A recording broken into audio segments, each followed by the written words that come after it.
It's here. Now. As always. Here. Here and here. I shouldn't even speak its name. It might come after me again. Welcome back, y'all. We are doing another track breakdown today off of the Golden Record, and this is a special one because it is our first poetry track off of the album, Fear. Now, when I decided to really dive in deep with this project, and really after deciding to go full speed with the Golden Record idea specifically, I pretty quickly found that I was going to have these 4 emotional tentpoles be the spine of the album. So we're talking fear, love, anger, and happiness. And I tried to do something lyrically myself with them first, but I just wasn't feeling it. It wasn't really clicking, and it never felt right. And so I was like, okay, I really need a poet's touch on this. And that's what took us to Mr. Louis Galindo. Now, Louis is a friend of mine. We met about 6 years ago doing a play together. He's an actor. He's done stage work, screen work, a bunch of voiceover work. He's done a lot of anime dubbing. And so he was always kind of my first choice when I was thinking about this poet. I was like, who can I go with? Who's going to have the kind of gravitas to be this kind of voice of humanity that I'm looking for? And he, it was always Louis. So I sent him the email, hoping, fingers crossed, that he would be into it. And sure enough, he was super down with the idea. He dove in head first, and he sent me back these 4 poems really quickly. I was like, whoa! And I started reading them, and immediately they were exactly what I was going for. So we came in, he recorded them, and the rest is history. So we're going to dive in. We'll talk about the production going on in Fear. So right at the top of this song, there's only 2 elements. We have the poem and this loop. Now, this kind of spooky loop is one of the first things that I decided on for this track. And let's take a listen to what that sounds like right here.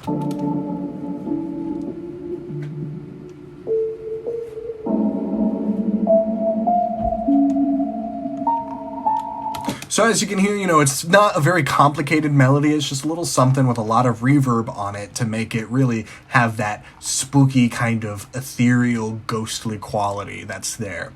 And then obviously is the poem. Now the poem, we've got this basically just chopped up to sort of match the rhythm of this loop a little bit more. And then, as far as effects on it, there's nothing crazy happening here. There's a basic EQ, we got some basic compression, and of course a little gate to top off some of that like hissing sounds and things. But really, Louis' voice is just so powerful on its own that you don't have to do a lot to it. So you can just kind of hear it on its own here with these 2 things. As always, here. Here and here. I shouldn't even speak its name. It might come after me again. I mean, man, his voice has such presence. It's great. So then the major component of this is adding elements one at a time. As you can sort of see, there's a very clear progression. And then as we get to our breakdown moment, we take them all away and then slam them all together for you to really have a big impact moment. So let's talk about some of these additions. Obviously, we got to start by talking about these drums. So we have some bongos, some stick clicks, and then these cool rolling toms that have some reverb and delay happening to them. But let's listen to the bongos here. It's just a very simple track. Solo them. Nothing too complicated, just some nice, good sample with some good reverb and room presence in there. These next ones are these stick clicks. Now, these stick clicks is just me sitting in a room banging some sticks together. Specifically, they're called collie sticks, which are something I picked up during my stage combat time at university when I was at theater school. But it was just me sitting in a room banging some sticks together. Nothing too complicated in here. I have a little compressor on them, but other than that, there's no reverb, there's nothing. It's just me sitting in a room hitting some sticks. There you go. Then the next addition into the drums is these rolling toms. I love these. Check them out.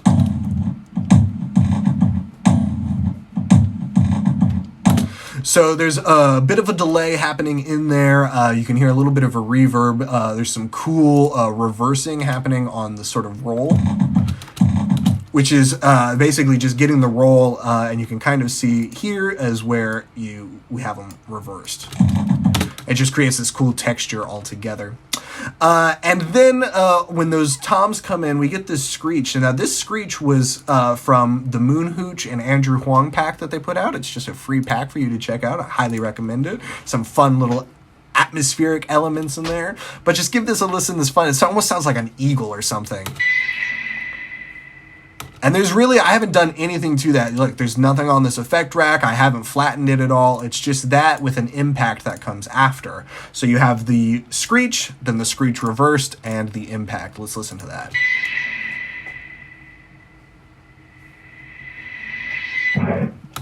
And that's actually like a guitar sound, like the sounds of the strings being moved. You can hear it. And I reversed it and dropped it down an octave.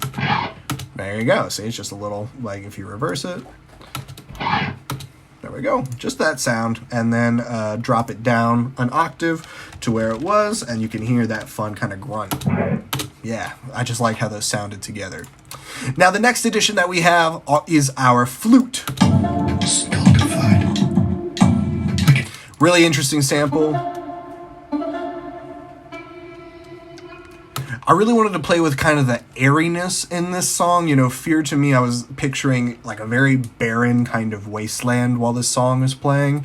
And so I really wanted this idea of the wind and the air and things just sort of being the only presence you have around you. So I didn't want anything, you know, too harsh until we really get to that final moment, but we'll get there. So we have our airy flute, then those are followed by some spooky bells. And that's just that. I mean, spooky bells, compressor, EQ. I've got a little utility taking some of the side frequency out of them just because it was conflicting a bit in the mix. And then the next thing we have is this Nolan Base. I called it that because it sounds like the bass Christopher Nolan used during Inception. We all know that one, but give this bass a gander. Oh yeah. Yeah, I love that. And we do something interesting to the bass when we get into the breakdown, but we'll talk about the breakdown a little bit more here in a bit. And then the next addition, the sort of final addition before we start taking things away, as you can see, are these strings. And these strings come in when he starts talking about this boa constrictor. You'll hear, ooh, they're just, Send dimly lit rooms across the planet as the boa constrictor of fear wraps us all in its ice-cold reptilian embrace. I just really wanted to impart that coldness and have sort of this slow pull across the strings to mimic the idea of like the movement of the snake. So you can hear them all, like it's just isolated. It's so spooky.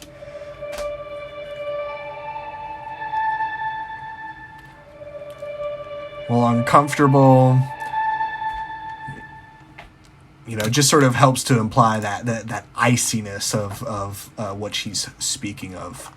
So then we mostly take stuff away heading into this big drop. As you can see, none of our additions from earlier are there anymore, and we've taken away the sticks and the toms and are only left with the bongo, the loop, and the poem. And as you get really close to this drop, you can see this loop fades out. The bongos aren't doing anything else, and so you're left with just the poem before everything hits, and that does a really good job of setting up that impact more. The more you take away before an impact, the more impactful that big impact's gonna be. So let's talk about that impact. So as we move out of the drop and into our big loud section, most of what you're hearing are all of the individual elements that we've been introducing throughout the track, all layered on top of each other for a big, loud, impactful moment. Most of them are doing the same thing they've been doing the entire track, nothing too different happening there, but there have been a few additions as well as some slightly different effects. So the first one we're going to talk about are the addition of these keys that come in during the drop. Let's listen to them.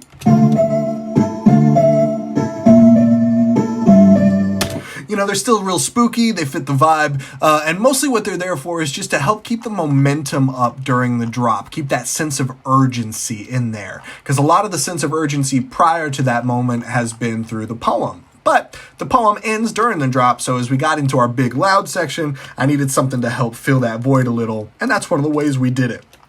Now, moving up, you can see the strings there. Nothing's happening there. They're doing the same thing they were doing. Same with the bells and the flute. However, our Christopher Nolan Inception bass, it has undergone a little bit of a change. So let's listen to how it sounded on its own. Graveyards. Well, maybe with a solo, it might be more effective. Yeah, so you can hear it's big, it's dirty, it's ominous. There's something coming with it. But as we get into our loud section, I wanted less of that sort of ominous fear and more of the thing to actually be afraid of. So I needed it crunchier, I needed it stankier, and I just really kind of needed it nasty. And the best way to do that is by dropping in the Isotope Trash plugin. This is basically a sound destroyer. It is a distortion plugin, but truly, it's like throwing your waveform through a garbage disposal. There's all kinds of parameters you can set within it, and you can really get creative with your sound design using this thing. We use it a lot in Anger, so we'll talk about it a bit more in there. But as you can see, the preset I used on it is called Nasty Boy, because let me tell you, it is a nasty boy. So one more time, we're going to listen to this bass just on its own without the trash on it. Now let's make it a little dirty. Oh, God. I mean, that's just filthy, but it's the kind of filth I like, so we left it, and we love it. The strings and the spooky bells, they are there throughout. They give us our outro. We'll get to them as we talk about the outro. Screech is doing the same thing. It's been screeching the whole song, which takes us to our drums. Now, most of the drums is just these bongos, the stick clicks, and the rolling toms. It's the same thing you heard earlier in the track. They're all just now layered again like they were previous to the drop. But we do have the addition of this big old kit and these hi-hats that come through about halfway through. So let's listen to this big old kit so you can see what I mean. A big old kit. So that's what a lot of the force comes from in the drop, is that big old, that kick in there. There's a lot of low end presence. We've got Cymatic's Diablo plugin on there, which is a great drum plugin to really beef your drums up. It's great. Big fat things. So then the hats that come through, there's a cool moment in them where you can see here that two of the hits are actually reversed. And that just adds a little ear candy. It helps keep the weird factor in there that's been present through some of the other samples. But let's listen to what these hats do. And then all together, all of the drums in that section.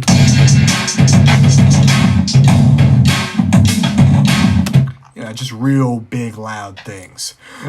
So the loop, the melodic loop that we'd been using, that spooky loop, it's still in there. It's doing its thing. It doesn't sound too different.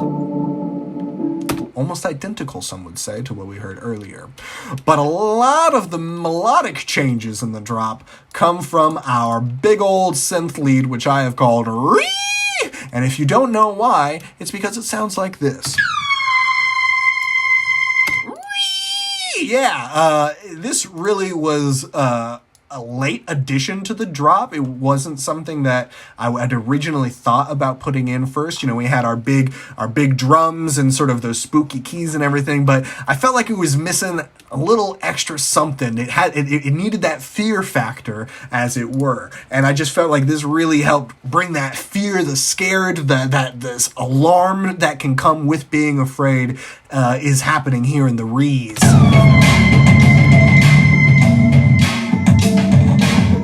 And you can hear how that those keys that we talked about in there help fill a lot of the empty space that's in this drop and keep that momentum up. That's what I was talking about. So the Rees do their thing, and then halfway through, as these hi-hats come in, the hi-hats are falling on the same rhythm as the Ree, but these outro dinks, they fall in between. And this, again, it just helps keep the momentum up, but it adds a little bit of a thematic motif to it, which is more in line with what you're going to hear in hurricane season. And so that's the reason we have these in there. Add a little extra ear candy, but really it's there to help sort of bring you a bit closer into the world that we're going to enter to with hurricane season. So let's listen to all of these things together.